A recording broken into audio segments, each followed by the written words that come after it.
여러분 안녕하세요. 콘텐츠 위드의 김윤미 강사입니다.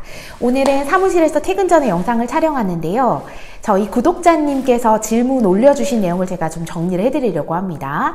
저처럼 강의를 하시는 분들 혹은 또 미래에 1인 사업 하실 분, 1인 기업가 분들에게 도움이 될 만한 이야기고요. 우리가 일을 한 대가를 받는 돈을 받기 위해서 필요한 사업자 등록을 하는 거, 그다음에 뭐 거래 명세서를 챙기는 거, 그다음 비교 견적서를 주는 것, 서류들에 대한 이야기를 드리려고 합니다. 먼저 회사를 나와서 일을 하게 되면 우리가 이제 어딘가에 소속이 아니잖아요. 그러면 사업자를 등록을 하셔야 되는데, 우선 처음에 나왔을 때 저 같은 경우에는 강사였잖아요. 강사도 사업자 등록을 해야 되나 이런 게 되게 궁금했었거든요. 저의 케이스를 말씀을 드리면요. 초반에는 사실 사업자 등록을 하지 않고 일을 했었어요. 왜냐면 이제 강의의 건수가 많지 않았기 때문에, 많지도 않았지만 기업에 이제 출강해서 강의하는데 이 중간에 기업이랑 저를 연결해주는 이런 에이전시, 컨설팅 회사를 통해서 제가 강의를 많이 출강을 했었거든요. 그래서 이런 경우에는 굳이 사업자가 없어도 돼요. 만약에 이게 또 일이 많으면 사업자를 내는 게 원래 맞기는 한데, 이런 경우에는 제가 이제 뭐 가끔씩 강의하는 거니까 중간에 컨설팅 회사가 이제 기업에서 강사료 받아서 저한테 다시 입금을 해줄 때 원천징수 3.3%를 하고 저한테 입금을 해줬어요. 즉 예를 들어 뭐 강사료가 30만 원이에요. 그러면 3.3%를 떼고 저한테 입금을 해주는 거예요. 그래서 굳이 사업자 등록을 안 해도 이거는 뭐 문제가 없었거든요. 근데 지금은 법이 바뀐 걸로 알고 있어요. 6.6%를 떼요. 근데 아직도 잘 모르는 데서는 3.3% 떼고 주기도 하더라고요. 자, 그래서 이런 경우에 뭐 많지 않으면 사업자 없어도 되지만, 제가 좀 일을 하다 보니까 제가 기업이랑 이제 다이렉트로 일을 하는 경우가 생기게 됐거든요. 기업에서 저한테 바로 강의 의뢰를 주는 거예요. 중간에 통하는 곳이 없이. 그래서 이때는 제가 사업자 등록을 이제 할 필요성을 느끼고 하게 됐습니다. 사업자 등록을 해야지만 세금 계산서를 또 발행을 할 수가 있어요. 사업자가 없으면 세금 계산서 발행을 못 하잖아요. 이때는 간이 사업자도 안 돼요. 간이 사업자는 또 세금 계산서 발행이 안 되거든요. 그래서 계산서를 발행하시려면 반드시 일반 사업자로 사업자 등록을 하셔야 됩니다. 사업자 등록은 간단해요. 하시는 방법이. 어떤 조건이 필요가 없어요. 세무서 가시면 바로 가능하고요. 요즘은 온라인으로도 사업자 등록을 손쉽게 하실 수가 있습니다. 그래서 바로 그냥 사업자 등록이 나오더라고요. 사업자 등록을 하시게 되면 그냥 프리랜서랑 일할 때랑 차이가 뭐냐면, 일단 국민연금이 나와요. 의료보험도 내야 하시고요. 사업자 등록을 안 해도 프리랜서라도 뭐 연소득 500 이상인가? 얼마 이상이면 내야 되는 걸로 알고는 있어요. 일단 사업자 등록 딱 하잖아요. 그러면 그 다음 달에 바로 국민연금 내라고 국민연금 공단에서 연락이 와요. 이거 굉장히 빨리 알더라고요.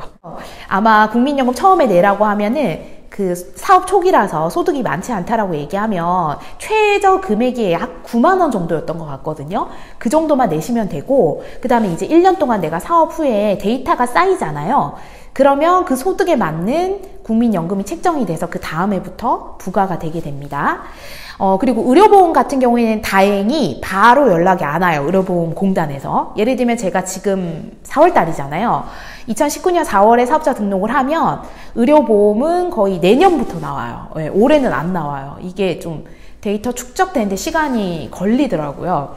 그래서 의료보험은 좀 여유가 있지만 국민연금은 바로 내셔야 된다는 거를 참고하시고 사업자 등록 시기를 또 잘 결정을 하시면 될 것 같습니다. 그래서 이 사업자 등록을 하고 나서는요, 이제 제가 강사료를 받는 방법이 두 가지예요. 여전히 6.6% 그 강사료에서 원천징수하고 받는 경우도 있고요. 그리고 세금 계산서를 또 발행하는 경우가 있거든요. 세금 계산서를 발행하는 경우에는 부가세 10%를 반드시 추가해서 받으셔야 돼요. 어차피 부가세는 우리가 다 세금을 내야 되는 거잖아요. 자, 그러면 사업자 말씀드렸고, 그 돈을 받기 위해 관련된 서류들 정리를 좀 해드릴게요. 구독자분이 질문해 주신 건데요.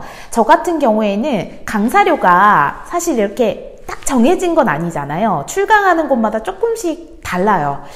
강사료를 좀 협상을 하기도 합니다. 협상에 대한 영상도 제가 그때 촬영을 해서 업로드를 했었죠. 근데 저한테 물어보시는 경우들이 있어요. 강사료를 강사님 얼마 드려야 될까요? 강사료는 어떻게 좀 예우를 해드리면 좋을까요? 이렇게 먼저 물어보시는 경우에는 저는 그거를 제가 나름의 이제 강사료 제 기준표가 있거든요. 그거를 보내드려요. 우선 저는 강사료 돈 얘기는 좀 하기가 그래서 통화로는 좀 잘 안 하는 편이고요. 물어보시면 제가 그거를 정리해놨으니까 보내드리겠습니다 라고 말씀드리거든요. 강사 프로필 이렇게 전체 보내드리는데 그 중에 이제 강의료에 대한 안내를 같이 넣어서 보내드리는데요. 보시는 것처럼 저는 강사료의 기준을 1시간일 때 기준, 그 다음에 2시간일 때 기준, 3시간 이상일 때로 강사료를 다르게 책정을 하고 있어요. 물론 1시간일 때는 금액이 가장 비쌉니다. 좀 더 우리가 3시간 이상의 과정을 진행할 때보다는 좀 비싸게 책정을 해놨고요. 요 기준을 제 거는 공개는 안 할게요.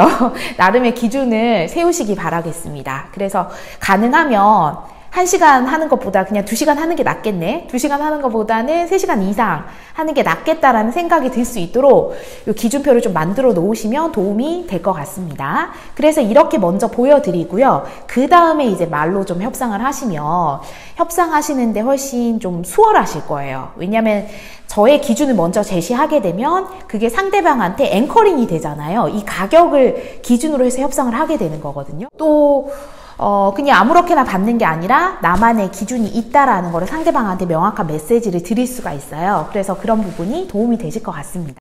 이제 강의가 성사가 되고 나서요. 성사가 되고 나서 돈을 받기 전에 견적서나 거래 명세서를 보내달라고 하시는 경우가 있을 거예요. 저도 처음에 되게 당황했어요. 견적서는 어떻게 줘야 되지? 거래 명세서는 뭐지? 이런 거를 회사만 다녔으니까 제 일만 했으니까 잘 몰랐잖아요. 그래서 막 네이버에 검색해보고 이랬었는데요. 제가 양식을 좀 보여드릴게요. 사실 견적서나 거래명세서는 비슷해요. 저는 엑셀로 양식을 하나 만들어 놨거든요. 우선 네이버 같은 데 검색하시면 다양한 양식들이 있습니다. 그 중에서 제가 하나 참고해서 저만의 깔끔한 스타일로 만들었어요. 사실 견적서나 거래명세서는 거의 유사해요. 그냥 위에 제목만 조금 다르죠. 이거를 엑셀에 저는 관리를 하고 있고 이걸 고객사한테 보내드릴 때는 반드시 PDF 파일로 저장해서 보내주셔야 돼요. 엑셀 파일로 보내주게 되면 되게 프로답지 못하죠.